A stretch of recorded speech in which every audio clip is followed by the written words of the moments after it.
हवा मांगे सब खड़े होंगे।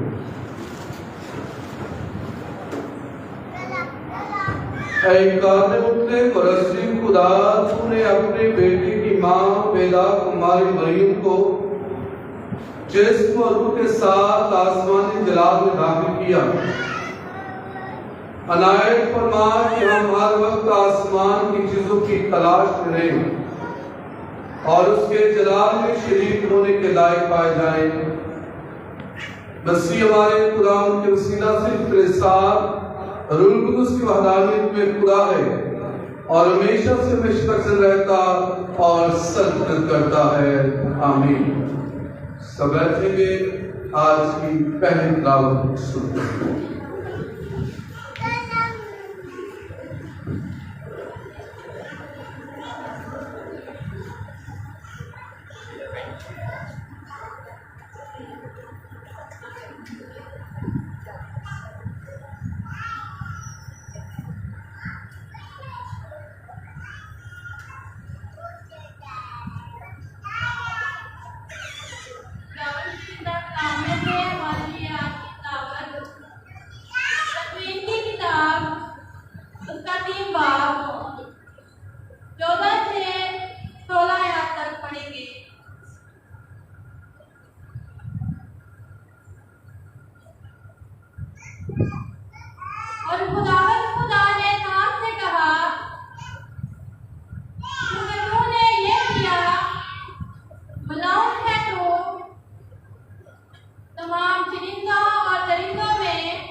जिंदार व बरकत कलाम में से हमारे लिए आज की दूसरी तिलावत मुकाशफा की किताब उसका 12वां बाब पहली 6 आयत। फिर एक बड़ा निशान आसमान पर नजर आया, यानी एक खातून जो सूरज को ओढ़े हुए थी और जिसके पांव के नीचे चांद और सर पर 12 सितारों का ताज था। वो हामला थी और तकलीफ में होकर दर्द ज़हर के सबब से चिल्लाती थी। फिर एक और निशान आसमान पर दिखाई दिया और देख, सुर्ख रंग का एक बड़ा असलहा जिसके 7 सर और 10 सींग थे और 7 ताज उसके सरों पर थे और उसकी धुन ने आसमान के तहाई सितारों को खींचकर जमीन पर गिरा दिया। फिर असलहा उसका विमुख के आगे जिसका बच्चा पैदा होने को था जा खड़ा हुआ, ताकि जब बच्चा पैदा हो तो उसे निकल जाए। और उसके यहाँ नरीना फर्जंद हुआ जो लोहे के असा से सब कौमों पर हुकूमत करेगा। और उसका फर्जंद खुदा और उसके कहर के पास तक उठा लिया गया और वो हतून बियाबान में भाग गई, जहां खुदा ने उसके लिए जगह तैयार की है ताकि वहां 1260 दिन तक उसकी परवरिश की जाए। कलाम मुकद्दस में पढ़े और सुने जाने पर बरकत हो।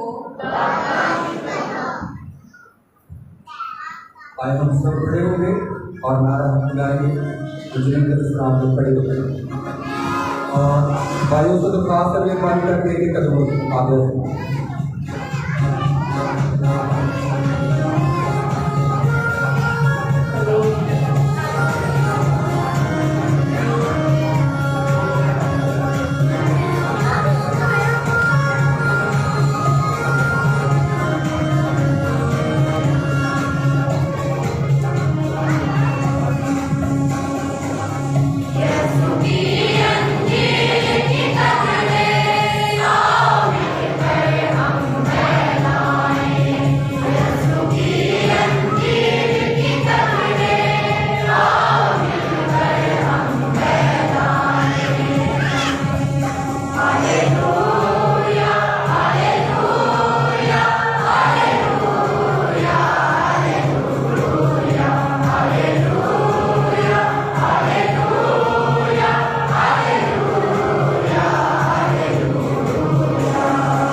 आप सबके साथ हो।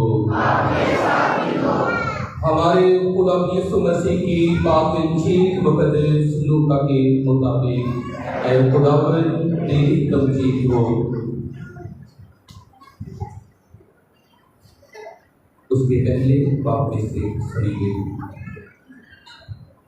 और इन्हीं दिनों में मरियम उठकर जल्दी से कोहेस्तान में यहूदा के एक शहर को गई और जिक्रिया के घर में दाखिल होकर एलिसबात को सलाम किया। और जो ही एलिसबात ने मरियम का सलाम सुना तो बच्चा उसके बदन में उछल पड़ा और एलिसबात रूह कुदुस से भर गई और बुलंद आवाज से पुकार कर कहने लगी कि तू औरतों में मुबारक है और तेरे बदन का फल मुबारक है। और मेरे लिए ये बात कैसे हुई कि मेरे खुदावन की माँ मेरे पास आई, क्योंकि देख जो ही तेरे सलाम की आवाज मेरे कान में पहुंची तो बच्चा मेरे बदन में खुशी से उछल पड़ा और मुबारक है वो जो ईमान लाई, क्योंकि जो बातें खुदावंद की तरफ से उससे कही गई थी वो पूरी होंगी।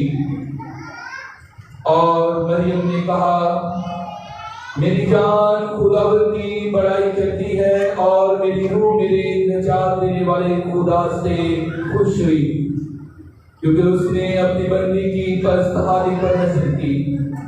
इसलिए देख अब से लेकर हर जमाने के लोग मुझे मुबारक कहेंगे, क्योंकि अल-कादिर ने मेरे लिए बड़े बड़े काम किए हैं और उसका नाम कुद्दूस है। और उसकी रहमत उन पर जो उससे डरते हैं पुष्ट रहती है। उसने अपने बाजू से जोर दिखाया और उन्हें जो दिल के प्यास से मगरूर है परागंदा कर दिया। उसने कुदरत वालों को दर्द से गिरा दिया और पस्तहालों को बुलंद किया। उसने भूखों को अच्छी चीजों से सेध कर दिया और दौलतमंदों को खाली हाथ लुटा दिया। उसने अपने बंदे इस्राएल की दस्तगिरी की, ताकि उस रहमत को याद फरमाए जो इब्राहिम और उसकी नस्ल पर अब तक रहेगी, जैसा उसने हमारे बाप दादा से कह दिया था। और मरियम 3 महीने के करीब उसके साथ रही और अपने घर को लौट गई। इंजील मुकद्दस के वसीला से हमारी खताएं माफ की जाएं।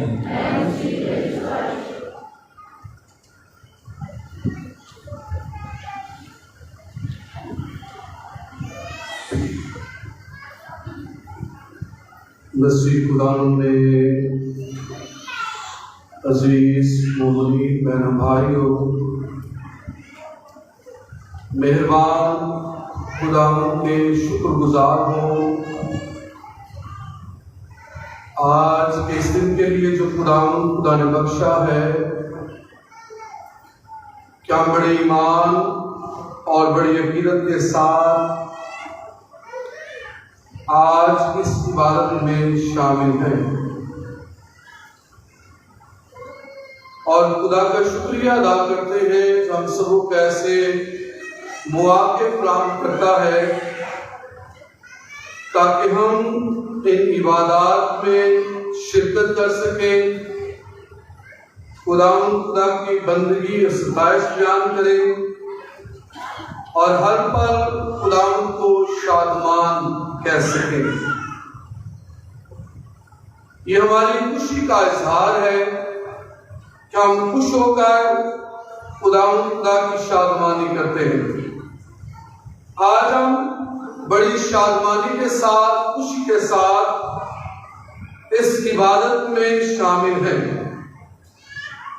आज हम दोहरी खुशी मना रहे हैं। एक खुशी कि हम अपने गिरजाघर की 30वीं सालगिरह मनाते हैं। इसको बने हुए 3 साल मुकम्मल होते हैं और हम इन खुशियों में शामिल हैं। एक दूसरे को मुबारकबाद पेश करते हैं, एक दूसरे के साथ खुश होते हैं। जिस तरह बच्चा पैदा होता है और फिर कदोकामों में बढ़ता है, आहिस्ता आहिस्ता उसकी ग्रूमिंग होती है, इसी तरह पिछले 3 साल से मैं चर्च में आ रहा हूँ, देख रहा हूँ कि कोई ना कोई चीज जो है वो नई की होती है। इसलिए हम अपने गिरजाघर से प्यार करते हैं, मोहब्बत रखते हैं और कोई ना कोई चीज जो है इस गिरजाघर के लिए बनाते रहते हैं। सुबह अपनी जानब से, फादर जी की जानब से, मुनाद साहबान, सिस्टर साहबान की जानब से आपको इस गिरजाघर की 30वीं सालगिरह मुबारकबाद पेश करते हैं।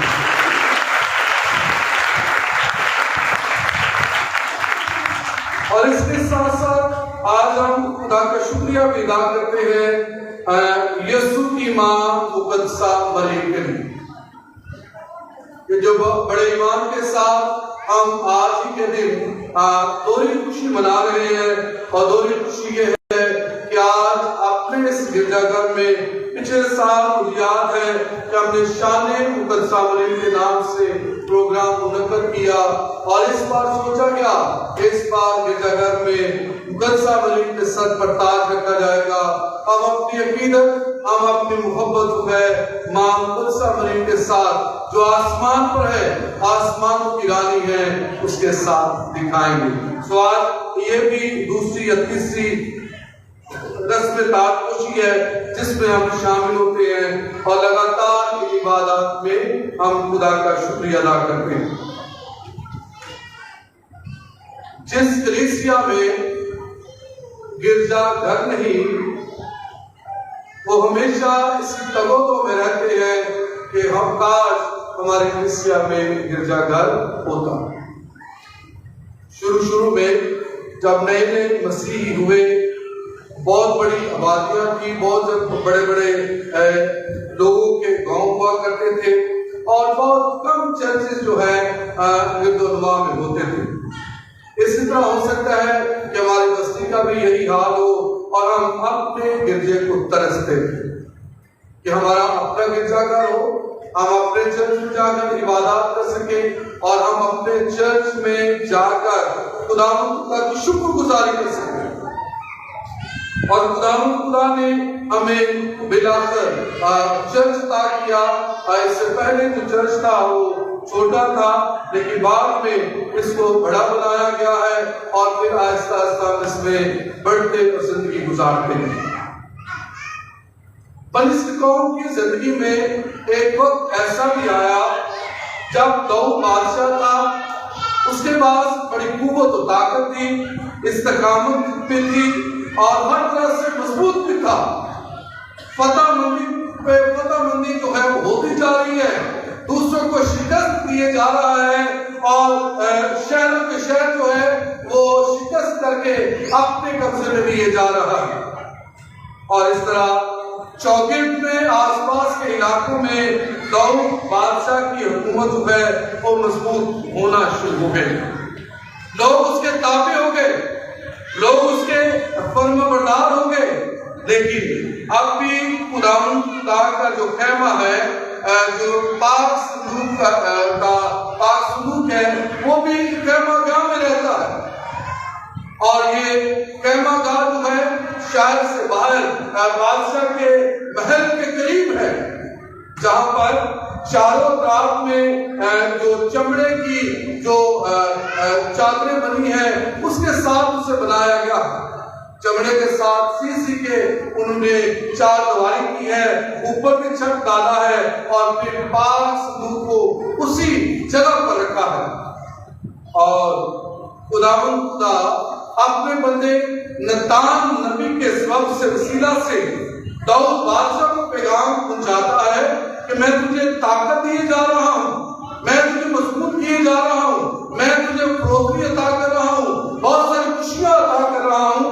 मैं कब तक इन खालों के घर में रहूंगा? क्या मेरा घर यही है?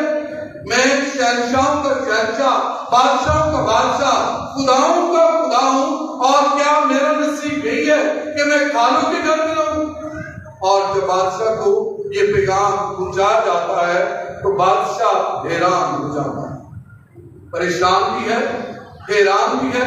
और जब नतान नबी ये पैगाम लेकर पहुंचता है तो वो बादशाह के सामने इस पैगाम को रखता है, उसके सामने पेश करता है और खुदा नतान नबी के सबब से उसके हुजूर में ये पैगाम पहुंचाता है कि खुदा का फरमान यूं है कि मैं कब तक इन खालों के घर में रहूंगा।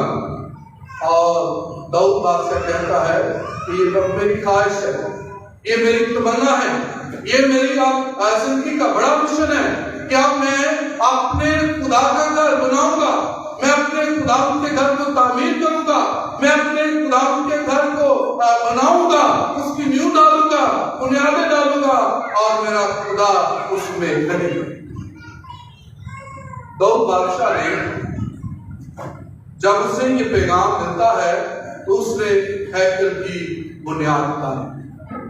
हैकल की चौकी हैकल है, हैकल पे बहुत बड़ा सेन है, उसके साथ में ही जो दाऊद बादशाह का अपना महल है और फिर कुर्बानगाहें हैं। एक बहुत बड़ा हिस्सा जो है हैकल के लिए मुक्तस हो गया, हैकल की बुनियाद डाल दी गई।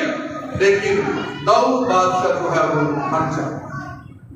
उसे ये देखना नसीब नहीं हुआ कि वो उसे उस हैकल को तामीर कर सके, क्योंकि उसने गुनाह किया, गलती की, और अपनी गलती के सब से खुदा कहता है कि अब जो कुछ उन्हें करना था कर दिया है, तेरी ताबेदारी मुझे कबूल है, तेरी फरमाबरदारी कबूल है, जो कुछ उन्हें किया सब मुझे कबूल है, लेकिन अब ये हैकल का बकिया तेरा बेटा जो है वो उसे तामीर करेगा, इसे बनाएगा, इस पर रदे लगाएगा, इसकी बुनियाद ऊंचा करेगा, खूबसूरत से खूबसूरत तक लकड़ी लगाई जाएगी, सोने से बनी हुई होगी, और फिर दुनिया के अतार से हीरे जवाहरात जो है इस हैकल में लगाए जाएंगे।